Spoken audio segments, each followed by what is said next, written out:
Welcome to E4Health Talks. I'm Lauren Alston, Manager of Talent Acquisition here at E4Health, and in each episode, I'll be chatting with team members, leaders, and industry professionals about their careers, experiences, and all things E4Health.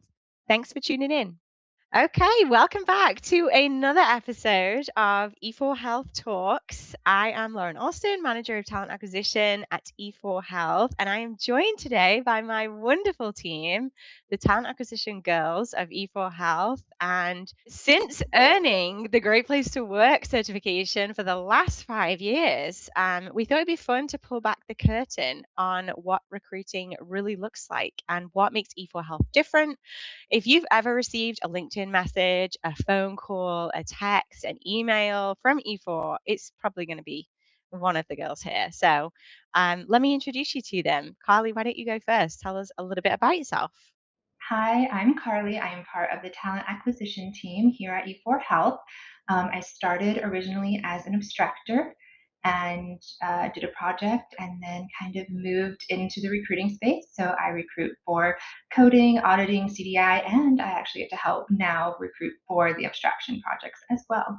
That's awesome. So you actually were working with us and then you now recruit for those same positions. That's so fun. And you started part time, right? I did. I started part time and then beginning of this year, went to full time. Wonderful. And Tiffany, how about you? Tell us a little bit about your journey with us. Yeah, I've been here right at a year. I think a year was last week or maybe this week. I can't wait to pick up my prize, by the way. And I recruit for coders, for auditors, but CDI really is my lane.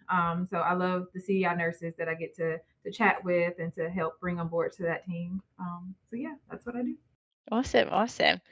Well, let's start with something funky. What would people out there never guess about you?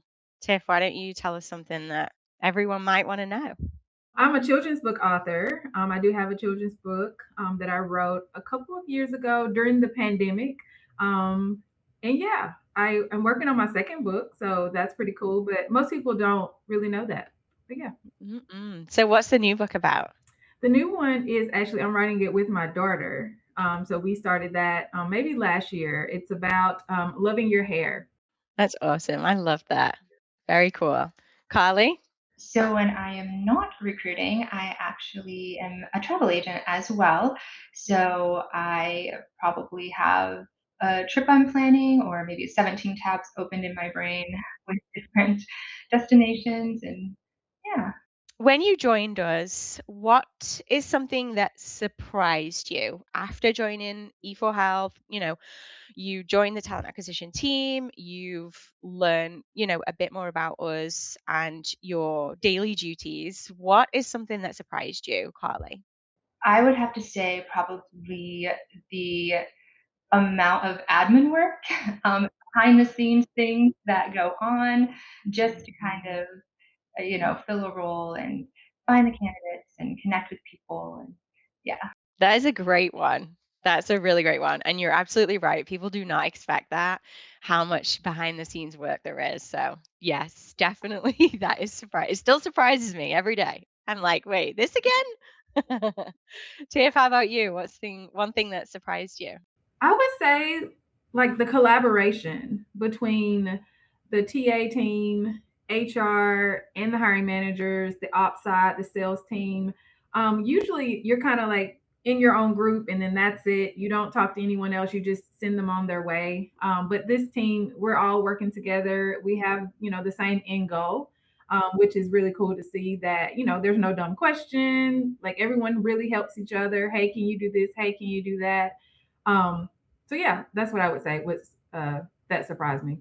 I love that. And that's so true. And that actually leads me to something that I know I've talked to you guys about this week, and just it's come up a lot because of the collaboration with our team. When you think of a recruiter, it's just, in my head anyway, it's bodies, people, roles, right?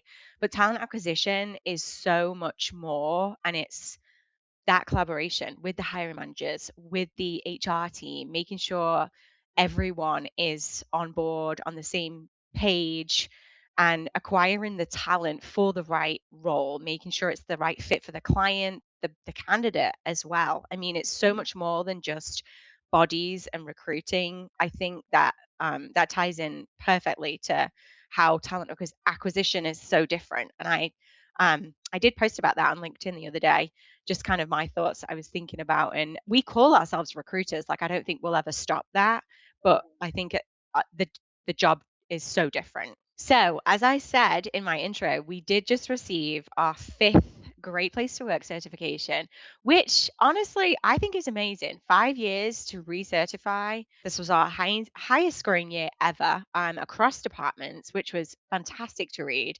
Looking at all the positive feedback, all the wonderful reviews, and benefits were a huge, huge point of just positivity. So I'm interested. You guys, you're selling the roles every day. You're selling E4Health as a company, right? As an organization. We're not in a sales position, but it very much is a sales job. So when you are selling our jobs, our roles, and our organization as a great place to work, what is the one benefit that you think is really worth highlighting? Maybe, a benefit that a candidate doesn't always realize that we have on offer. Tiff. I would probably say the flexibility within our team and with our coders and the positions. Now, some are you have to work, in a certain hours, but those are, very few and far in between. So for the majority of our roles, you have 100% flexibility. You can, pretty much if you're an early person, you can start early. If you don't like to wake up before, 9, maybe there's, some, a role that's perfect for that to where the hours doesn't matter as long as you get, your charts completed. So I think that is a big selling point that I like to talk about. I like to kind of dig with the candidate, what's something you don't like. And if they talk about, having to drive into the office or being hybrid or, they can't, take their kids to school, those types of things, I really like to, share and hone in about the flexibility to really kind of sell the position because I know that's something that's important to them. Huge. Yeah, definitely. I mean, in 2026, it's difficult to even consider going back in a hospital, from a coder's perspective. So, Carly, how about you? What's a benefit that you think candidates really appreciate?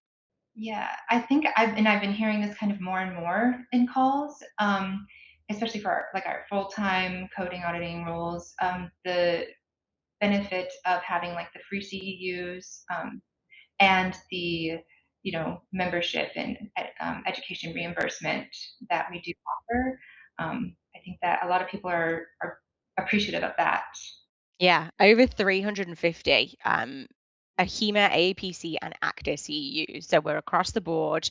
Within those memberships, we have, 350 of them in a homegrown education center, which our, very important education team have built and continue to pour into. That's a huge one as well. I think for me, on my last TA talks with Marla, one of our coders here, she mentioned the vision insurance is very good. Me as a fur mom, my babies get pet insurance, which I think is amazing. You don't always get that. Such a great perk. The 4% 401k match. I mean, that is, we're not the biggest healthcare consulting company out there. And that is the highest match that I've heard of, that 4%. So, yeah, all great selling points, definitely. So, on that note, when you talk to candidates and you are discussing our positions, what do you think candidates most look for? This job market is difficult. The healthcare job market is difficult.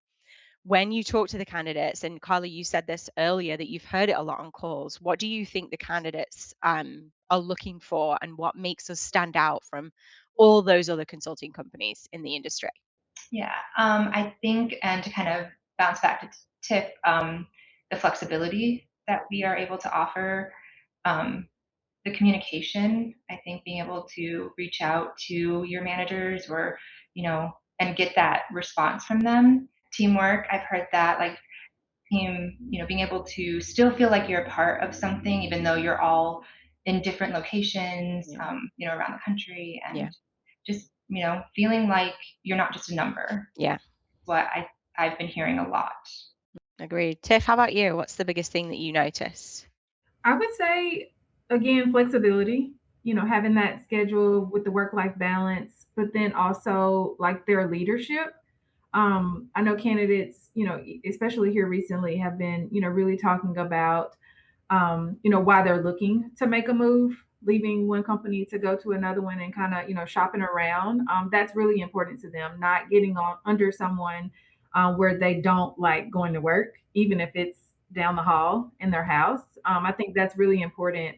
Um, as something that they're looking for to understand the culture and to understand the client, but also their direct leadership and what their team looks like. Is it collaborative? Are they friendly? Are they just going to throw me out there? Will I be able to reach someone if I have a question? Kind of answering all those questions to kind of put their mind at ease. Didn't you just have a conversation with a candidate that, she wasn't looking to leave her job, she wanted to leave her leader, right? Right, exactly. Yeah, Yep. and unfortunately, as sad as that might sound, that is the case a lot of the time, and I think one of the great things about our team, CDI, audit, and coding, all of the leaders are credentialed. They have been in the shoes of the workers. They have been in those candidate shoes, doing the job, auditing the charts, educating the coders, relaying back to the physician providers, whatever it might be, our leadership have done that. And I think that definitely stands out. Other consulting companies are very much, kind of just an operational thing, placing with clients and, having coders working under the client sometimes with no in between leadership. And that definitely is not our culture at all. We love our the collaboration between the leaders. So great points. Touching on the candidate experience a little bit, I know that you've both hired tons and tons of people, and I know that some have worked out and some haven't, and that's just life. That's how it goes in any job. But Carly, what's one of your like best success stories, or maybe just some really great feedback that you've um, gotten from one of your hires? A feedback I've had is, that I stay in communication with them. Even if I don't have an update, I still, kind of try to communicate that with them. I don't want to leave them just hanging. They really appreciated that. That probably sold them on the company because kept that open line going. And sometimes it takes us days, sometimes weeks to find a placement, but that's because we do value finding the right placement and the right fit for the employee, for the client, for the ops team. We take everything into account. So that's awesome. Tiff, how about you? What's a success story or just some really great feedback? I would say maybe a success story is, as recruiters, we always talk to people, and sometimes it's not the best fit. But then, weeks later, months yet later, something changes. Maybe they're looking again, or maybe the role is kind of perfect for what they're looking for. So recently, I had someone on my pipeline that I reached back out to from like months ago. We weren't able to do anything then. And then I, reached out and say, hey, I actually have, something. And she's like, well, you know what? Now I am looking. So let's talk about it. And so we hopped on the phone and, went through the process. So yeah, I would say, keeping in touch and remembering your candidates from, even though it was a no then, just staying in touch with them, and just continuously reaching out, to see if something, is a better fit or at a better time. So I think timing kind of really matters. Like they may not be looking, but then maybe there's, a merger or a leadership changing or, a downsizing. And then they remember you and, email you, hey, and one plug for our code or for anyone coding outside of just any candidate. Don't be nervous to reach out to your recruiters, even if it's been a long time. You're doing us a favor by getting back our purview, but she reached back out and you could tell she was hesitant. It's okay. I know it's been a while and, maybe she didn't respond to my last reach out. That's okay. Like just, see what we have and, maybe it's not the best time, but what if it is? So yeah, Yeah, I love that. That's great. Great point. Never feel right, nervous or scared to reach out. I mean, what's the worst that can happen, right. right? We say, not right now or it's not the right time. But you're right. Timing is absolutely everything. I actually had someone recently I spoke to her probably years ago, and she interviewed for a leadership position, and it ultimately didn't work out. It was just it wasn't the right time for her, but it also didn't work out with the client either. So no harm, no foul, but we kind of kept in contact. I thought of her when we had additional leadership roles come up. She interviewed with us a couple of times, and she ended up landing her dream role, not with us, but with a different company. And she actually emailed me just the other week to say, I don't know if you remember me, but I just want you to know that you shaped my entire experience and that it made me apply for this role that has now turned out to be my dream job. So, and that was like years ago. So yeah, that was really cool. I love hearing that. In recruiting, it's a very, what do we say? I say this all the time, that it comes in ebbs and flows. When I tell you girls, this week has been a dud for me.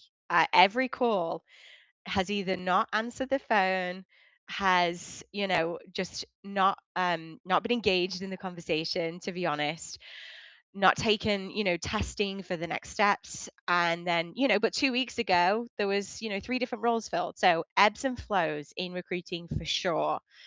Um, I mean, my biggest pet peeve in recruiting is probably when either people get my name wrong, Lauren, they call me Laura.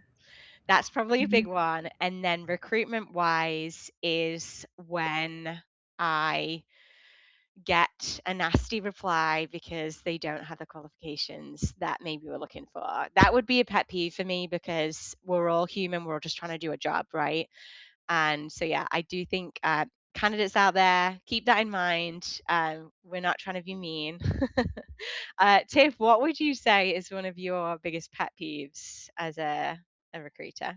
I would say not having your resume updated once you send, like, even I get like your LinkedIn is not updated or something like that. But when you actually send it to me and it's still not updated, that's a big pet peeve because by the time we get on the phone or phone screen, it either does one or two things. Like I could not reach out because I don't see that you have the experience when you may have it. It's just not on your resume.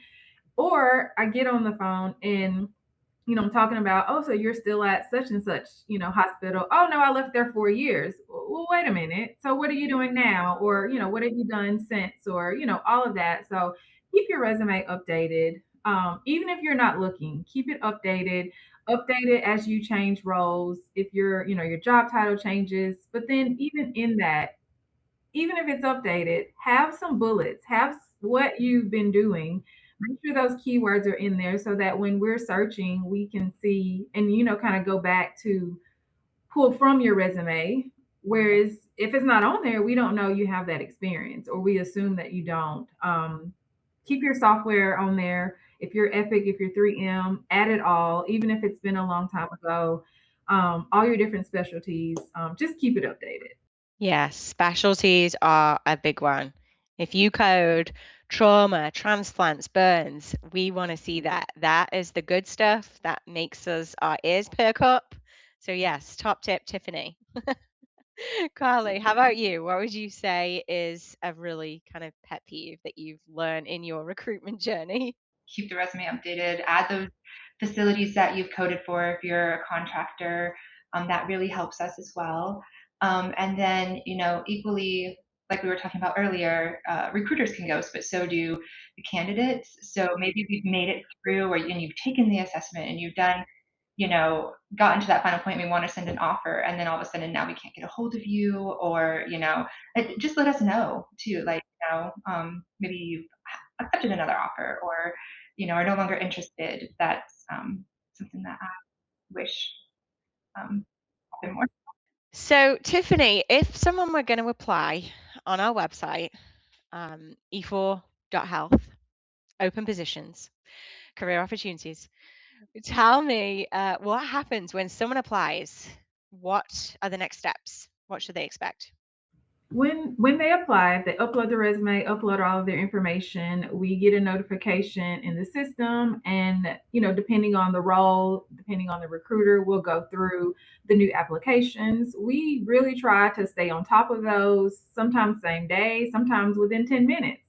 we're seeing those new applications and we can reach out. They usually get like an automated email saying, we got your application. Someone will be in touch if, it's a good fit. Um, we also try our best to decline if you're not, so that at least you get a no and you're not, sitting in limbo, wondering, you know, do you still have a shot for that particular role? If it's a good fit, we'll reach out to schedule a phone screen. And that is usually about 15-30 minutes, just depending on, your background and your skill set and your questions, where we, get to know you and your background, what you're looking for, what you don't like, what you do like, what you prefer, your specialties, why you're looking, if you're looking, and how soon you're looking to make the move. Are you looking right now, or are you looking, for just kind of seeing what's out there? That really helps when you're honest about what you're looking for. Are you shopping around? Like that is, a big piece of information. I think a lot of candidates maybe shy away from saying, I have another interview, because it kind of maybe, will mess up their chance with, whoever you're talking to at the moment. But it really does give us insight as recruiters to kind of go to bat for you when we're, presenting you our hiring manager to, hey, if we want this person, like let's, she has other offers. And I don't know that that's common knowledge to candidates. We really do, we're your advocate. We're pushing. If you're looking for this, we're trying to match you. And, we're basically like detectives trying to, put you in this little, piece that's, perfect. But sometimes it works out. Sometimes, again, like you said, we don't have the final say, but we do. If we know, we'll, gently push back and say, oh, well, you know what? Hang on a minute. Yeah, exactly. Right. She may have, a vacation coming up, but we still want her. We'll make it work, So, when it can happen, I think the team really does a good job of trying to, make it happen. The pay as well, right? I mean, even on the screens, like just to your point, you were saying we go to bat for you. Often when if we talk to somebody, and they're nervous about saying their pay rate, we're on your side. We really are. Of course, we're coming at it from a business perspective, but yeah, we truly have. We've heard everything, and we just want to get the best offer for you so that you want to join us. We want to be competitive. So yeah, that's a great point. So after the application and the phone screen tiff, what would come next? Yeah, we usually have an assessment. So depending on if you're inpatient or outpatient, ER, CDI, it'd be your respective assessment that you would take, get that completed. We get that scored, and then we compile everything over from our phone screen, our initial interview with you, your resume, as well as your skill set questionnaire that you put on your application, and then send that over to our hiring manager. Hey, we're going to sell you as a good candidate, a good fit for whatever open role we have. And then we wait for feedback from that hiring manager to move to next step, whether it's yes, let's get in front of an interview so we can talk a little bit more, or no, not the best fit for this, but maybe for a different role, or kind of no altogether. So depending on which route that would be for the candidate, next step ideally would be an interview with the hiring manager for that particular role. And I think that really allows the candidate to know who they would be working for. A lot of people, I try to explain to my candidates, like, who you're interviewing with will be, your point of contact, your direct manager. Yes, you have other people kind of, in between that, but that is, it kind of gives you a view of what our leadership looks like. And that, because our leadership team really is really cool.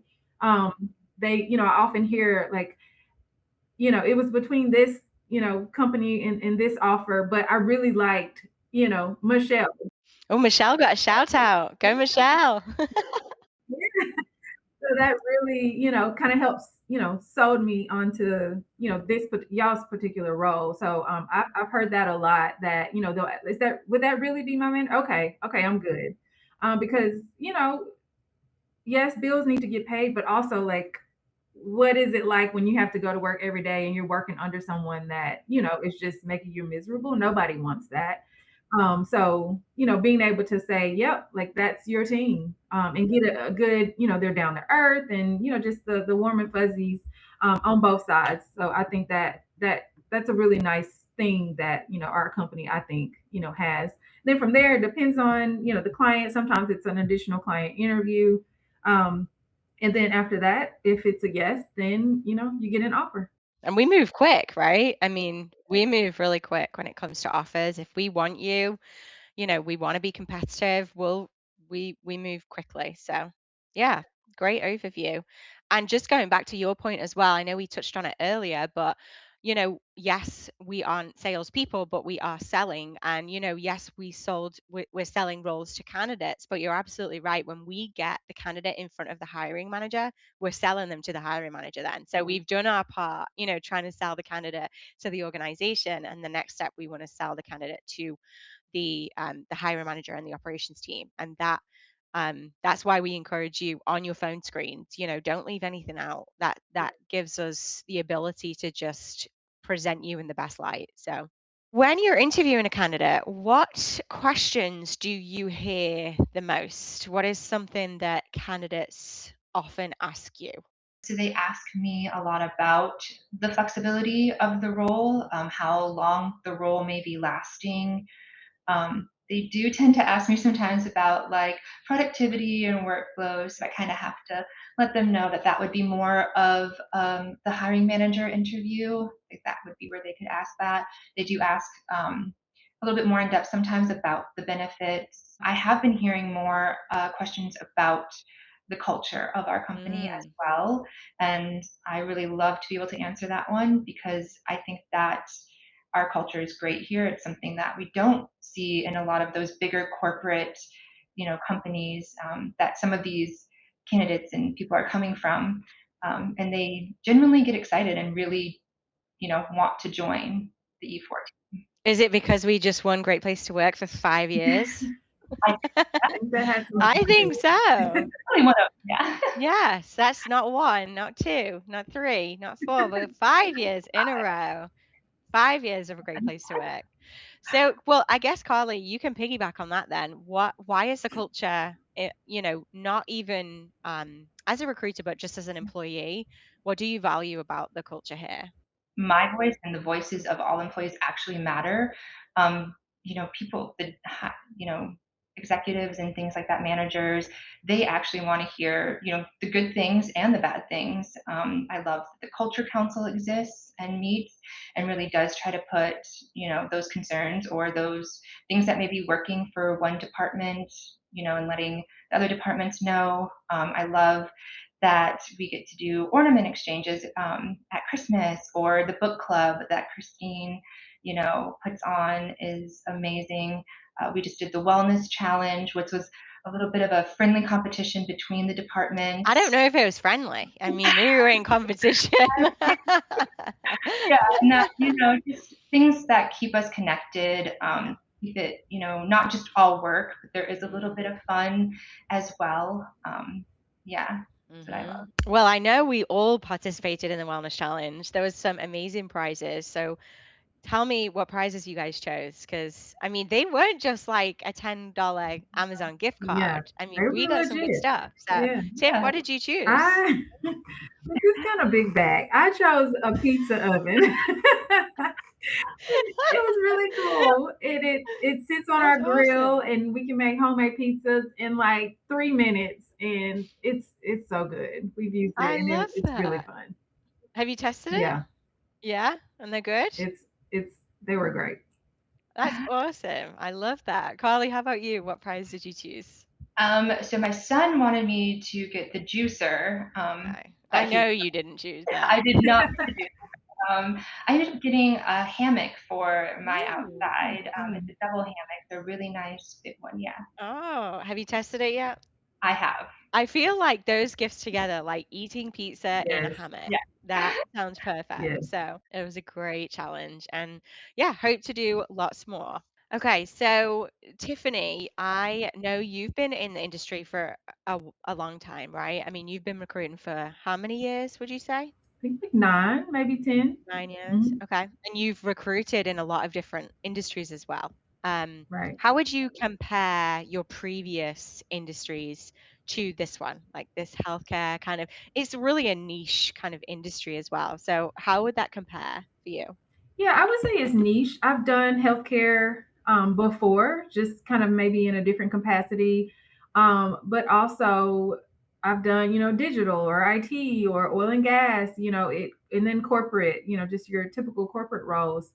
It's almost like riding a bike. Recruiting is recruiting, and you just kind of have to learn, each position. And, if there are a position you haven't recruited for, you learn up on it, you talk with the hiring manager, you do your research, and you learn a lot actually talking to the coders. And then when they're speaking to you or the candidates, like it clicks, as you get through.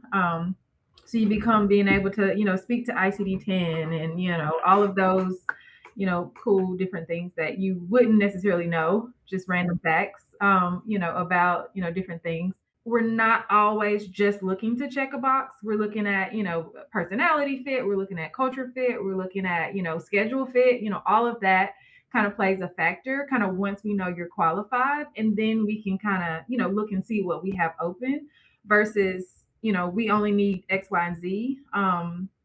Some roles are super niche that you have to have certain things. But then some, you can come in and because you have the knowledge, it's an easier transition for you. Yeah. Yep. Yeah, that makes sense, definitely. And some of our roles, like you're right. I mean, they do require a certain Yeah. maybe certification, years of experience, or focused years of experience, even like an EMR system. I mean, True Code is one that we see Yeah. with, a couple of our clients, and that is really difficult to Yeah. find, and they do require that. So, yeah, good point. Carly, you're newer to talent acquisition. So, what's something you know, that you've learned, or maybe that really stands out to you that you just would never have known before? So I think I do have a background in healthcare, so that did help. That my first recruiting role was in healthcare. So sometimes I'll hear words or specialties or things like that, and I'll be like, okay, I know that. Like, what are the specific needs for an ancillary coder? Like, what are we looking for them to code? I can kind of have a little bit of knowledge on that and know. I think what surprised me, and it's a good surprise, is how close you can get to the candidates and the people that you're working with.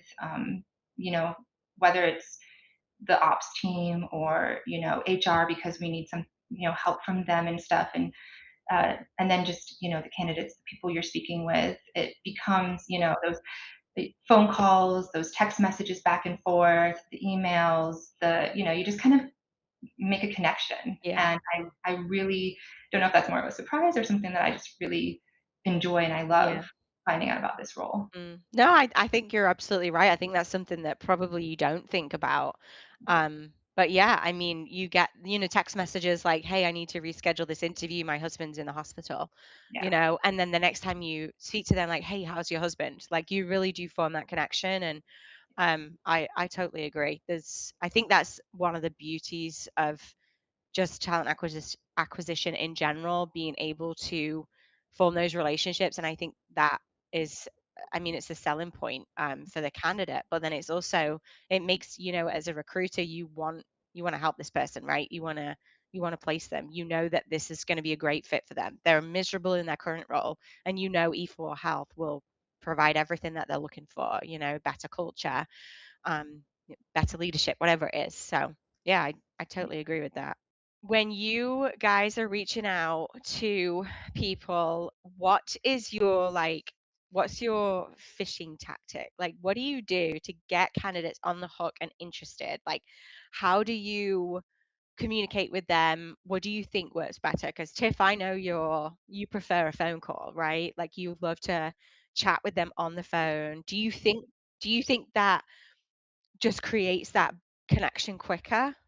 I think it depends. I do, understand the reach out first, like LinkedIn or maybe a text. But I think kind of sealing it would be, on the phone, talking through, especially those that are passive, because it's easy to be like, oh, I don't have time, or but what if the role is really interesting? What if it does pique your interest? What if it is kind of more than what I typed out? We can talk about it. So I enjoy, my friends laugh at me because I will pick up and FaceTime or call and they'll be like, girl, can you just text me whatever whatever you want. I leave voicemail. Like I, my friends are You're always not a like, millennial, right? You're not a "Can you millennial, can so you just can you just text It's me, you please?" are millennial, right? Which I am. shocks me I'm because still yeah. as a millennial. I maybe I know. yes, It's I am still I think millennial. that's like is that a Gen X, Gen Z? I Gen don't X, know. I yeah. don't know. Gen X. Gen I X think is that's the Gen one. X behavior, Tiff. It is because when I leave a voicemail, I'm also still saying my phone number, like we used to do. Like they Like don't it's have it. not right there, So yes, That's yes. I funny. also Okay. double space after my periods when I'm typing my sentences. It's in me. I don't know. It's ingrained. It's in me. Yeah. I like that. I mean, look, we all work differently, right? And I can see how it works for everyone. Yeah. I'm definitely like a LinkedIn kind of girl, and honestly, I feel like I'm a direct email kind of person. But Carly, how about you? What do you prefer? I am a true millennial, and I, will pick up the phone, for the important things and obviously like that, but I do like the same as you. I like a LinkedIn, I like a direct email, a text. Yeah, I think honestly, I think it works. Whatever works for you is just what works for talent, right? I mean, just yesterday, I've reached out to, 5 different people and 3 of them declined me. Would that have been different if I, had their phone number, which isn't also, readily available. So you got to work with what you work with, right?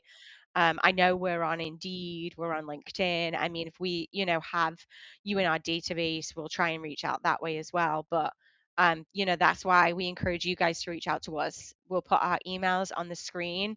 If you are interested in a role, learning more about us, if you want to get to know the recruiters more, if you want to just tell them great job for this chat today, then please reach out. Again, we'll put our emails here. And thank you so much for joining us for this episode of Talks. We hope that this gave you a better look into just our world and what we deal with and do on a daily basis, and just what kind of and overall what goes into the entire candidate experience. If you want to reach out anytime, if you want to send a resume, if you just want to be in our database, if you're thinking about making a career move, we'd love to connect with you. So feel free to reach out anytime, connect with us on LinkedIn. We thank you for being here. Carly, Tiffany, thank you so much for joining us. I appreciate your very precious time, and we'll see you next time.